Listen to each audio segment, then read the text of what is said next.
Bom dia, pessoal. Hoje é dia 13 de fevereiro de 2025, uma quinta-feira. Um dia abençoadíssimo. Espero que esteja tudo bem com você e com a sua família. Hoje nós vamos falar um pouquinho de fidelidade, de fazer as coisas conforme Deus ordenou. Nós vamos começar por 1 Crônicas, no capítulo 15. Diz assim: Depois que Davi tinha construído casas para si na cidade de Davi, preparou um lugar para a arca de Deus e armou uma tenda para ela. Então Davi disse: Somente os levitas poderão carregar a arca de Deus, pois para isso o Senhor os escolheu e para ficarem sempre a seu serviço. Mais à frente, lá no 11, diz assim: Em seguida Davi convocou os sacerdotes Zadok e Abiatar, os levitas Uriel, Asaías, Joel, Semaías, Eliel e Abinadab. Eles disse: Vocês são os chefes de famílias levitas, vocês e seus companheiros levitas deverão consagrar-se e trazer a arca do Senhor Deus de Israel para o local que preparei para ela. Pelo fato de vocês não terem carregado a arca na primeira vez, a ira do Senhor nosso Deus causou destruição entre nós. Nós não o tínhamos consultado sobre como proceder. Então, os sacerdotes e os levitas consagraram para transportar a arca do Senhor, o Deus de Israel. E os levitas carregaram a arca de Deus, apoiando as varas da arca sobre os ombros, conforme Moisés tinha ordenado, de acordo com a palavra do Senhor. Davi também ordenou aos líderes dos levitas que encarregassem os músicos que havia entre eles de cantar músicas alegres, acompanhados por instrumentos musicais, liras, harpas e símbolos sonoros. Bom, eu quero voltar um pouquinho com vocês até 2 Samuel, no capítulo 6. O mesmo Davi reuniu os melhores guerreiros de Israel, 30 mil ao todo, partiram para Balaã, em Judá, para buscar a arca de Deus, sobre a qual é invocado o nome do Senhor dos Exércitos que tem seu trono. Tá. Puseram a arca de Deus num carroção novo e a levaram da casa de Abinadab, Uzá e Aiô, filhos de Abinadab. Conduziam o carroção. Aiô andava na frente dela, Davi e todos os israelitas iam cantando e dançando perante o Senhor ao som de todo tipo de instrumentos, de pinho, harpas, liras, tamborins, chocalhos e símbolos. Quando chegaram à ira de Nacon, Uzá esticou o braço e segurou a arca de Deus, porque os bois haviam tropeçado. A ira do Senhor acendeu-se contra Uzá por seu ato de reverência.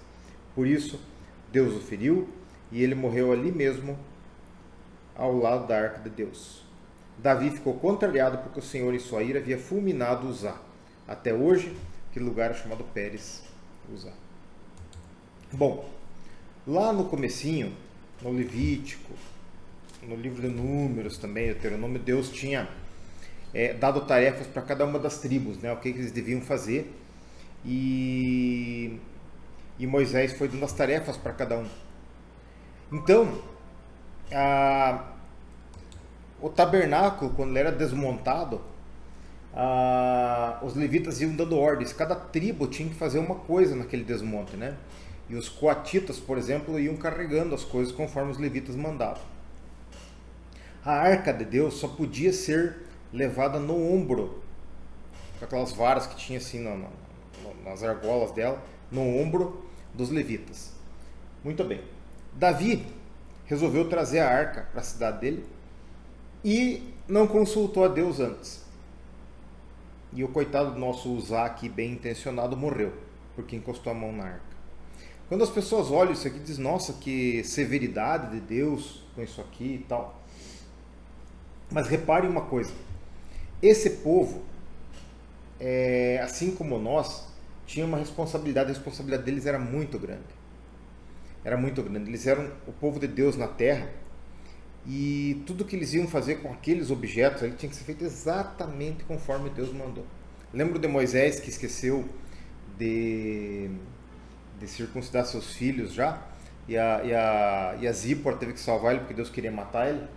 Então, não é porque Deus fosse por demais severo com eles, tal, é que Deus zela muito pela sua palavra, pela sua santidade.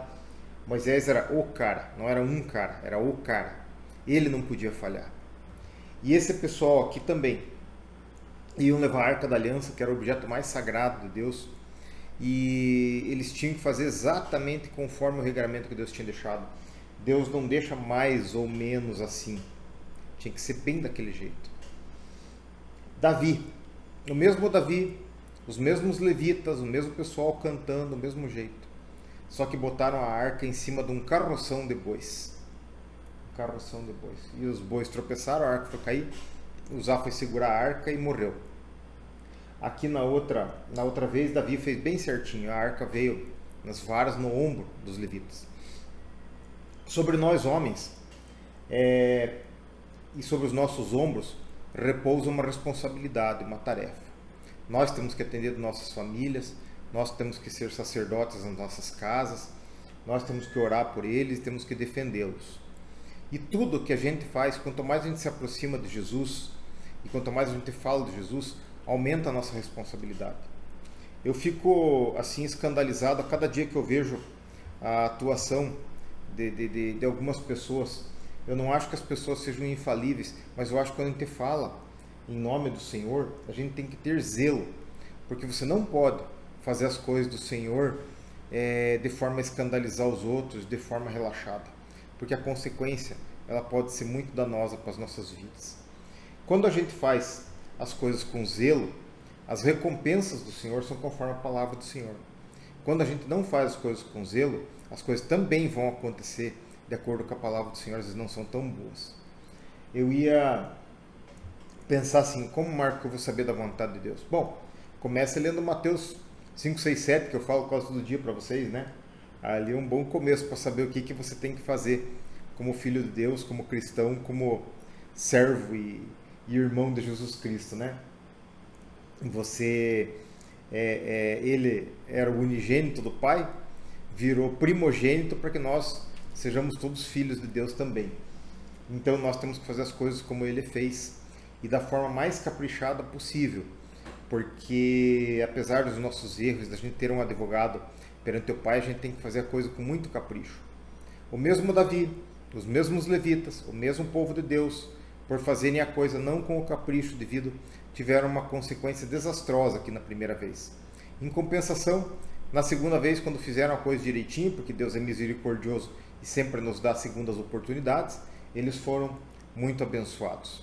Então vamos procurar fazer as coisas direitinho hoje, vamos ler a palavra de Deus para saber o que Ele quer de nós, vamos orar e tentar ouvir a sua voz e fazer as coisas direitinho para a gente poder alcançar as bênçãos que Ele tem para mim, para você, para as nossas casas, para a nossa descendência e no fim alcançar a nossa salvação e deixar essa herança para os nossos descendentes. É por aí. Que Deus te abençoe a tua casa.